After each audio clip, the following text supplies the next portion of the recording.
Listen closely, and I'll tell you about the velvet-lined coffin where passion goes to die.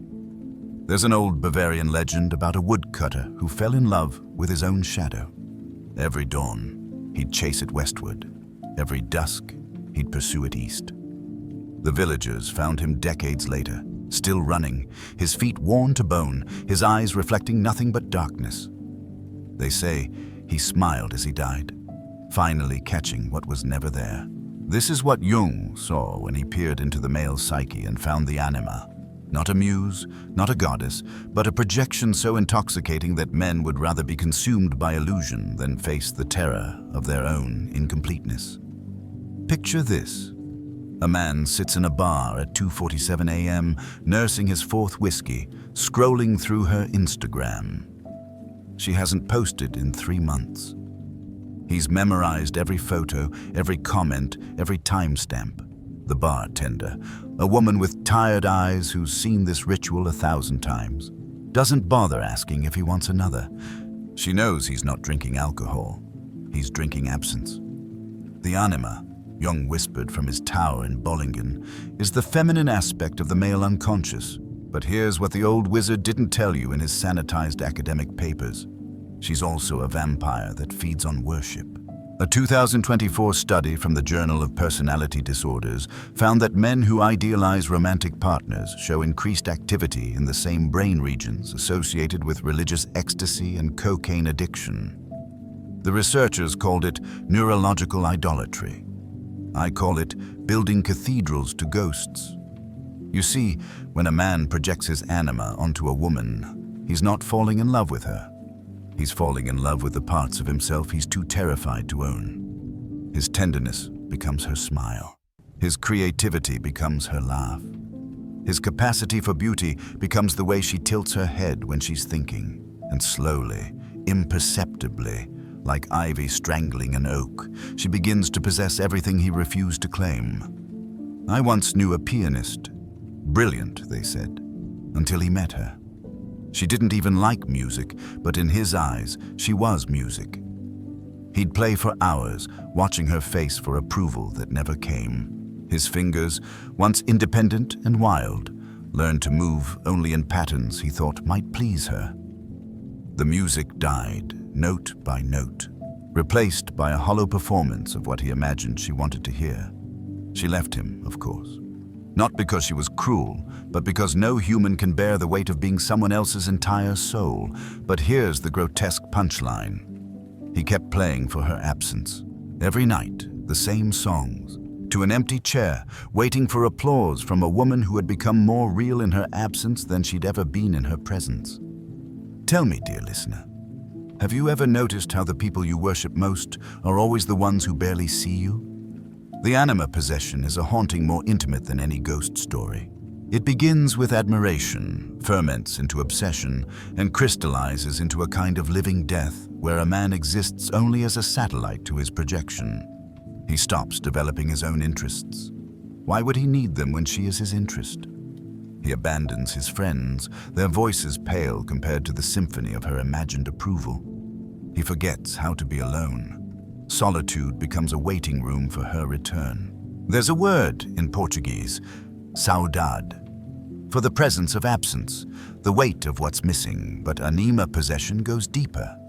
It's the absence of presence, the hollowing out of self until you're nothing but an echo chamber for someone else's imagined desires. Modern dating apps have become anima factories, mass-producing projections at swipe speed. A 2025 study from Stanford found that men spend an average of 7 seconds viewing a profile before deciding to swipe right, but then spend hours constructing elaborate fantasies about matches who never respond. Each unmessaged match becomes a blank canvas for the anima to paint herself upon. She's the one who would finally understand. She's the one who would complete the broken symphony of self. But here's the thing about worshipping projections. They always betray you. Not because they're cruel, but because they're not real. The woman you've turned into a goddess can never live up to the divinity you've projected onto her. She'll have bad breath in the morning. She'll be cruel when she's tired. She'll have her own broken pieces that don't fit neatly into your salvation fantasy. And when the projection shatters, And it always shatters. What's left is worse than loneliness. It's the realization that you've been genuflecting before a mirror, and the God you've been praying to was just your own refused potential, dressed in someone else's face. The possessed man becomes a peculiar creature, simultaneously empty and overflowing, starved and gorged, abandoned and haunted. He walks through the world like a monk who's lost his religion but can't stop praying, going through the motions of devotion to a deity that was never there. Jung's Anima isn't just an archetype. She's a siren calling men to dash themselves against the rocks of their own projections. And the most exquisite torture, the rocks are inside them all along.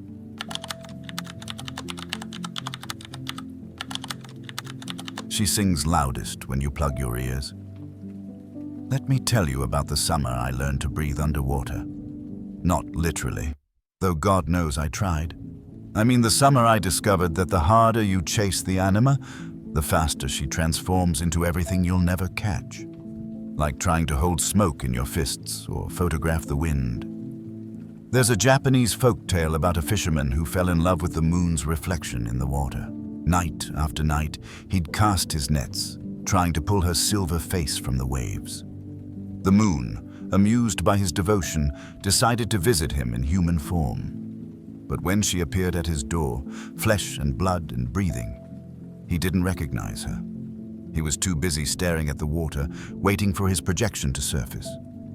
This is the siren's paradox. The anima you worship exists only in the distance between desire and possession. Close the gap, and she evaporates like morning dew on a tombstone. I've watched men, brilliant men, broken men, boring men, all perform the same tragic ballet. They meet a woman who sparks something primal, something that tastes like salvation mixed with cyanide. And instead of sitting with that feeling, instead of asking what part of themselves is awakening, they do what men have done since we crawled from caves. They hunt. Texts at 2 a.m. that reek of desperation disguised as casualness. Hey, you up? Translation. I'm drowning in my own emptiness, and I've appointed you my lifeguard. Elaborate schemes to accidentally appear wherever she might be. Social media stalking so intensive the FBI should take notes. But here's where it gets deliciously dark. The more aggressively they pursue, the more she transforms into something impossible to catch. Not because she's playing games, but because the anima feeds on yearning, not having. She's the goddess of almost, the patron saint of what if, the deity of distances. A 2025 Harvard study on romantic pursuit patterns found something fascinating. Men who reported the most intense romantic obsessions were invariably chasing women who exhibited what researchers called optimal psychological distance. Close enough to seem attainable, far enough to remain mysterious. But here's the kicker. When these women reciprocated interest, 73% of the men reported a sudden decrease in attraction. Why? Because you can't worship what you possess. Gods need altars, not bed sheets. The anima is cunning. She shapeshifts. The moment you think you've figured out what she wants, poof, she wants something else. Today, she's the free spirit who loves your stability. Tomorrow, she's the homebody who's suffocated by your presence. She's Schrodinger's goddess. Simultaneously, everything and nothing, everywhere and nowhere, until the moment you try to observe her directly. Then she collapses into disappointment. Here's a question to gnaw on your bones. What if the woman you're chasing is running not because she doesn't want you, but because she knows that catching her would kill what you really love? The chase itself. I remember sitting in a cafe in Prague, watching a street musician perform for tips. There was this woman who passed by every day at exactly 4:17 p.m. Never stopped, never smiled, just walked. But he played for her like she was Carnegie Hall. His entire day revolved around those 30 seconds. One day she stopped, dropped a coin in his case, smiled, said his music was beautiful. You'd think he'd be ecstatic, right? Wrong. I watched the light drain from his eyes like someone had pulled the plug on his soul. The next day he played different songs, badly. Without passion, within a week, he'd moved to a different corner. The Anima possession turns men into emotional contortionists, twisting themselves into whatever shape they think might finally make her stay. But here's the cosmic joke. She's not even there. She's a projection, remember? You're doing backflips for your own shadow. Kierkegaard wrote about the sickness unto death, that special kind of despair where you're desperate to be yourself but can't, or desperate not to be yourself but must. The Anima possession is both at once. You're desperate to be the man she'd love, but that man doesn't exist. You're desperate to stop being yourself because yourself clearly isn't enough, but you can't escape your own skin. The siren's paradox deepens. The more you lose yourself in pursuit of her, the less there is for her to actually love. You become a hollow man, a scarecrow stuffed with her imagined desires. And women, real women, not projections, can smell this emptiness from miles away. It smells like need. It smells like fear. It smells like a man who's outsourced his soul. There's a peculiar madness that overtakes the Anima-possessed man. He starts interpreting everything as signs. She liked his Instagram post from 3 weeks ago. She's obviously in love. She didn't respond to his text within an hour. She's obviously seeing someone else. He becomes a detective in his own delusion, gathering evidence for a case that only exists in his head. But perhaps the cruelest twist is this. Sometimes she actually does like him, the real her, not the projection, but he's so blinded by his Anima fog that he can't see the actual woman standing in front of him, trying to connect. He's too busy chasing the ghost he's superimposed over her face. I've seen men destroy perfectly good relationships because the real woman couldn't compete with the projection. She was human. She had bad days. She disagreed with him. She had her own dreams that didn't revolve around validating his existence. So he left her for the siren song of the Anima, that perfect woman who exists just beyond the next swipe, the next date, the next doomed pursuit. The siren's paradox reaches its crescendo in the digital age. Dating apps promise infinite possibility. Surely your Anima is out there, just one algorithm away, but infinity is the Anima's playground. She multiplies, fractures, scatters herself across 1,000 profiles, each one singing a slightly different tune, each one promising to be the real one, the final one, the one who'll make you whole. Men become Odysseus without a mast to tie themselves to, sailing straight into the rocks while convincing themselves the crash will feel like coming home. And somewhere in the wreckage, if you listen carefully, you can hear her laughing. Not cruelly, but with the detached amusement of a goddess watching mortals try to capture moonlight in mason jars. The siren's paradox has no resolution, only an exhaustion point. That moment when a man finally realizes he's been chasing his own tail, mistaking the dizzy spinning for progress.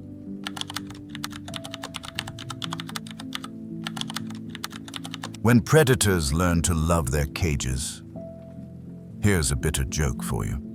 What's the difference between a man and a moth? The moth knows the flame will kill it. Pause. Still flies toward it anyway, but at least it knows. Tonight, I want to tell you about the exact moment a wolf decides to become a dog. Not the millennia-long domestication, I mean the precise second when wildness surrenders to the warm prison of someone else's approval. It happens in men every day, and Jung called it the Anima's greatest magic trick, turning hunters into pets. There's a story from the Carpathian Mountains about a wolf that fell in love with a village girl's singing. Every full moon, he'd creep to the edge of her garden, hidden in shadows, drinking her voice like stolen wine. One winter, she fell ill. Her singing stopped. The wolf, mad with loss, did something unprecedented. He walked into the village in broad daylight, lay at her door, and offered his throat to her father's knife. The father, stunned by this surrender, spared the wolf, brought him inside. The girl recovered, delighted by her new pet. She sang again, but now the wolf wore a collar. He learned to eat from a bowl, to sleep by the fire, to come when called. The other wolves would sometimes howl from the forest, calling him back, but he no longer understood their language. He'd forgotten the taste of running beneath stars, the electric thrill of the hunt, the savage freedom of belonging to no one but the moon. This is what happens when men worship the Anima. They offer their throats to the knife of domestication, thinking submission is love. I've watched it happen in real time, like watching a time-lapse of decay. Strong men who once moved through the world with the casual confidence of apex predators, suddenly discovering they need permission to exist. It starts small. She doesn't like his friends, they're immature, so he sees them less. She thinks his hobbies are childish, so he puts away the guitar, sells the motorcycle, cancels the poker game. But here's where it gets insidious. She never asked him to do any of this. The Anima doesn't make demands. She doesn't need to. The possessed man imprisons himself, each bar of the cage forged from his own desperate need for her approval. A 2024 psychological study from the University of Zurich documented what they called romantic self-annihilation syndrome. Men in the grip of Anima possession showed decreased activity in brain regions associated with self-identity and increased activity in areas linked to social conformity. In layman's terms, they literally forgot who they were, their neural pathways rewiring to optimize for her imagined desires. The researchers noted something particularly chilling. These men reported feeling more themselves, even as every objective measure showed they were becoming less individuated. The Anima had sold them their own dissolution as evolution. Let me ask you something, and I want you to sit with the discomfort. When was the last time you did something you truly wanted without first running it through the filter of what she might think? The metamorphosis is gradual, then sudden. Like boiling a frog, except the frog is convinced the rising temperature is love. He stops having opinions that might contradict hers, or worse, the opinions he imagines she holds. His yes becomes automatic, his no extinct. He develops a kind of emotional echolocation, constantly pinging his environment for her approval, adjusting his behavior based on the echoes. But here's the delicious irony. Women despise this metamorphosis. Not the real woman he's trying to please. She's usually baffled by his transformation, wondering where the man she was attracted to went. No, I mean the Anima herself. She's a goddess of the wild, remember? She fell for the wolf, not the lapdog. The moment he rolls over and shows his belly, she loses interest. There's a term in modern psychology called mate-value discrepancy, but that's too clinical for what really happens. What really happens is spiritual castration. The man cuts off his own balls and presents them on a silver platter, thinking it's a gift of devotion. The Anima yawns and looks for the next wolf to domesticate. I knew a CEO once, built his company from nothing, commanded rooms, made decisions that affected thousands. Then he met her. Within 6 months, he couldn't decide what to order for lunch without texting her first. His employees watched in horror as their leader became a nervous child seeking mommy's permission. The company faltered. She left him for a man who still had his spine. Last I heard, he was in therapy, trying to remember who he was before her. The metamorphosis of wolves into dogs is particularly tragic because it's so unnecessary. The Anima isn't asking for surrender. She's asking for engagement. She wants to dance with a wolf, not train a poodle. But the possessed man can't see this. He's too busy performing tricks for treats that never come.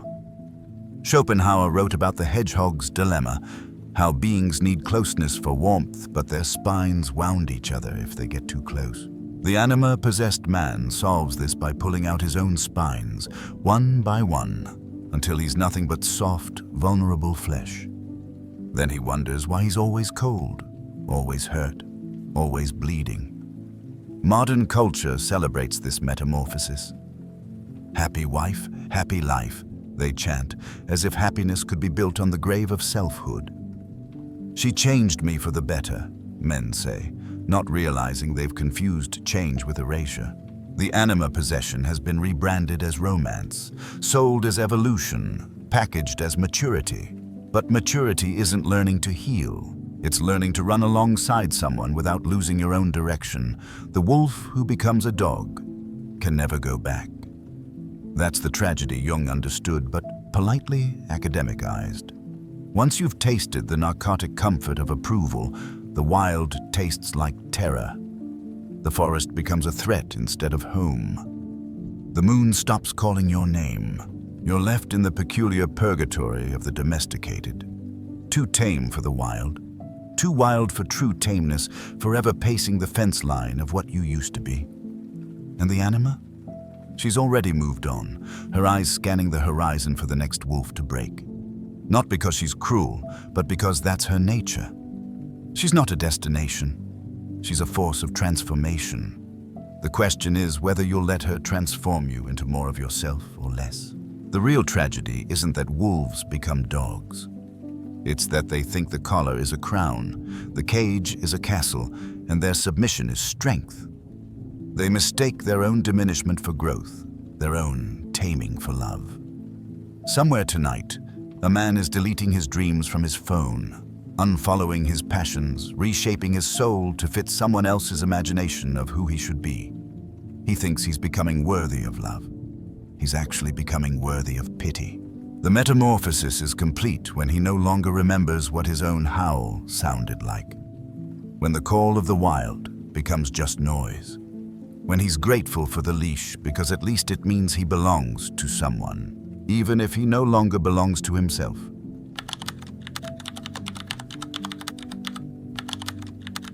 Where men learn to dance with their own shadows. Listen to the sound of rain on cemetery stones. Each drop a small goodbye to the man you thought you had to be to make her stay soft laugh in the darkness. Tonight, let me tell you about the most dangerous thing a man can discover, that the Anima was never the enemy. She was the invitation. There's an ancient Sufi story about a merchant who spent his life collecting mirrors, convinced that somewhere existed a perfect reflection that would finally show him his true face. He died surrounded by 10,000 mirrors, each one cracked, never realizing that the cracks were where the light got in. This is where our journey turns, dear listener. This is where the bitter becomes bittersweet, where the poison reveals itself as medicine, where the wound becomes the womb of something unprecedented. After the cathedral crumbles, after the siren's song fades, after the wolf remembers he was never meant to be a dog, there comes a silence. Not the silence of death, but the silence of snow falling on pine forests, the silence of possibility. The silence that exists in the space between heartbeats when a man finally stops running and turns to face what's been chasing him all along, himself. Jung knew something most men spend lifetimes avoiding. The anima you project onto women is made from the fragments of your own soul you've declared too dangerous to love. Your tenderness, labeled weakness. Your creativity, branded as impractical. Your capacity for beauty, buried under concrete definitions of masculinity. Your intuition, exiled for the crime of not being logical enough. But here's where it gets beautifully twisted. When the projection shatters, and if you're lucky, it will shatter. You're left with all these pieces. And for the first time, you can choose to pick them up. I met a man once in a bookshop in Lisbon, middle-aged, weathered, buying poetry for the first time in his life. His wife had left him 6 months prior. 20 years, he said. I thought she was my poetry. Turns out, I just wasn't reading any. He showed me his notebook. Clumsy verses about learning to cook for one, about the way afternoon light looked different when you actually noticed it, about discovering he enjoyed dancing badly to jazz at 3 a.m. in his empty apartment. The Anima possession breaks, you see, when a man realizes he's been begging for water while sitting beside an ocean. A 2025 study from the Jung Institute in Kusnacht found something remarkable. Men who successfully integrated their anima projections showed increased activity in brain regions associated with creativity, emotional intelligence, and, this is the kicker, self-compassion. They literally developed new neural pathways for relating to themselves with the same fascination they'd previously reserved for their projections. Here's a whisper for your 4 a.m. thoughts. What if the love you've been desperately seeking from her was actually your own love, dressed in drag, trying to come home? The sanctuary of broken mirrors is where men go to reassemble. Not to become whole, that's another trap, another projection, but to become honestly fragmented, beautifully incomplete, courageously cracked. To discover that the light gets in through the breaks. It starts small. Cooking a meal with the same attention you'd have given to impressing her, but this time, the audience is your own hunger. Reading the books you pretended to like, discovering some of them actually speak to you when you're not performing literacy. Dancing alone in your kitchen, badly, freely, with no one to judge the rhythm but your own heartbeat. There's a profound loneliness here, but it's clean. Not the desperate loneliness of the possessed, that gnawing absence where she should be. This is the loneliness of mountains, of old trees, of things that have learned to stand alone without apology. It tastes like freedom mixed with fear, like the first breath after nearly drowning. Men in the sanctuary report strange symptoms. They start having opinions again. Real ones. Not focus grouped for her approval. They remember jokes that make them laugh instead of jokes designed to make her laugh. They discover they have a relationship with beauty that has nothing to do with possession. They can watch a sunset without needing to Instagram it for her. Can feel moved by music without wondering if she'd approve of the song. But here's the plot twist that would make Jung smile. This is when men become truly capable of love, not the desperate grasping of the possessed, but love as a choice, love as an offering. Love as two whole broken people choosing to dance together without trying to complete each other. Because the integrated Anima doesn't disappear. She transforms. She stops being a projection and becomes a bridge. A bridge to your own depths, to the feminine aspects of your own soul, to the ability to meet actual women as they are, rather than as screens for your projections. I know a blacksmith who learned embroidery after his divorce. His hands, trained to bend iron, learned to bend thread. He said it was like discovering he'd been writing with only consonants his whole life, and suddenly someone handed him vowels. His work changed. The iron became more fluid, the patterns more intricate. He wasn't becoming feminine, he was becoming full. The sanctuary teaches hard lessons. That the princess was never in another castle. That the treasure you sought in her eyes was always buried in your own backyard. That the Anima possession was just a very expensive, very painful way of avoiding the magnificent terror of being fully yourself. Some men can't handle the sanctuary. They run back to the projections, fine, new screens for the old movie. But some stay. They learn to befriend their own shadows, to dance with their own depths, to romance their own souls with the same intensity they once reserved for their projections. And then, only then, something miraculous happens. They meet a woman, a real woman, not a projection. And for the first time, they can actually see her, not as a goddess, not as a savior, not as the missing piece of their soul, but as what she actually is. Another human being, equally broken, equally beautiful, equally navigating the strange waters of being alive.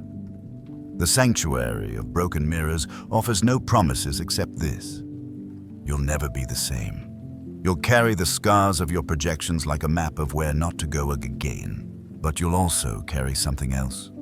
The quiet strength of a man who's learned to mother his own soul, to father his own dreams, to be both the question and the answer in the conversation of becoming. Some call it individuation, some call it growing up.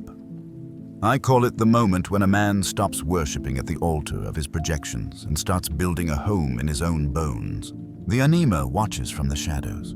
No longer a siren, but a teacher.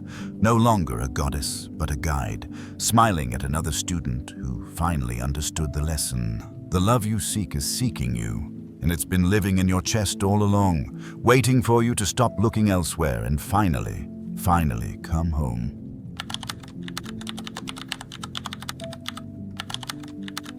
And the strange resurrection of men who bury their projections with honor.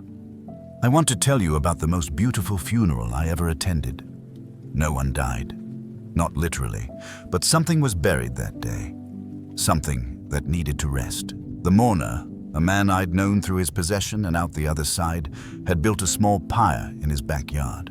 On it, he placed letters never sent, screenshots of conversations that existed only in his head, a journal full of fantasies about a woman who was half real, half fiction. He lit the fire as the sun set, and I swear I saw something rise from the smoke, not a phoenix, but a man, finally willing to greet his own resurrection. This is the final mystery Jung hinted at, but never fully spoke. When you properly bury your projections, something unexpected grows from the grave. Not the old obsession reborn, but something stranger. The capacity to love without worship, to desire without desperation, to be alone without loneliness eating you from the inside like termites in cathedral wood. There's a tale from medieval Persia about a garden where only dead gods could bloom. Merchants would bring their broken idols, their failed talismans, their outlived obsessions, and plant them like seeds.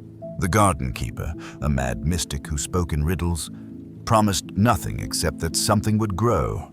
Most laughed and left. But those who stayed, who watered their dead gods with tears and patience, witnessed the impossible. From each burial site grew flowers that smelled like freedom. The anima, when properly laid to rest, becomes compost for something unprecedented.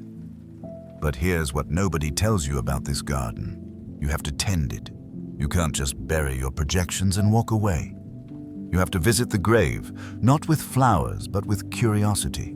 What grows from the spot where you buried your desperate need for her approval? What springs from the earth where you planted your addiction to external validation? I'll tell you what grows, though each man's garden blooms differently. Where obsession is buried, observation blooms, the ability to see beauty without needing to possess it, like a man who can finally enjoy sunsets without trying to trap them in bottles. Where projection is planted, perspective flowers, the capacity to see women as complete human beings, not screens for your unlived life. Their flaws become features. Their complexity becomes fascinating rather than threatening. Where desperate need decomposes, quiet strength takes root. Not the brittle strength of suppression, but the flexible power of bamboo, bending without breaking, alone without emptiness. A 2020 phenomenological study from the Institute of Depth Psychology in Zurich documented what they called post-projection integration syndrome. Men who had successfully worked through anima possession showed something remarkable. They developed what researchers termed emotional multilingualism, the ability to speak the language of both masculine and feminine aspects of psyche without losing their center. But more interesting than the clinical findings were the interviews. Man after man described the same phenomenon. Life became more vivid. Colors seemed brighter. Not the false brightness of infatuation, but the steady glow of reality properly witnessed. Food tasted more complex. Music carried more layers. It was as if burning the projection had cleared smoke from their eyes. Here's my final question for you, posed like a key to a door you didn't know existed. What would you become if you stopped trying to become worthy of love and realized you were worthy of your own becoming? One man told me he started painting after his projection died. Not well. That wasn't the point. He painted the way crows collect shiny things, with joy divorced from purpose. His ex-wife visited once, saw the canvases covering his apartment, and asked if he was painting them for someone. "Yes," he said, "for the man I'm becoming." She didn't understand. That was okay. He wasn't painting for her understanding anymore. The garden where dead gods bloom is tended by men who've learned the ultimate paradox. You become most attractive when you stop trying to attract. You become most worthy of love when you stop auditioning for it.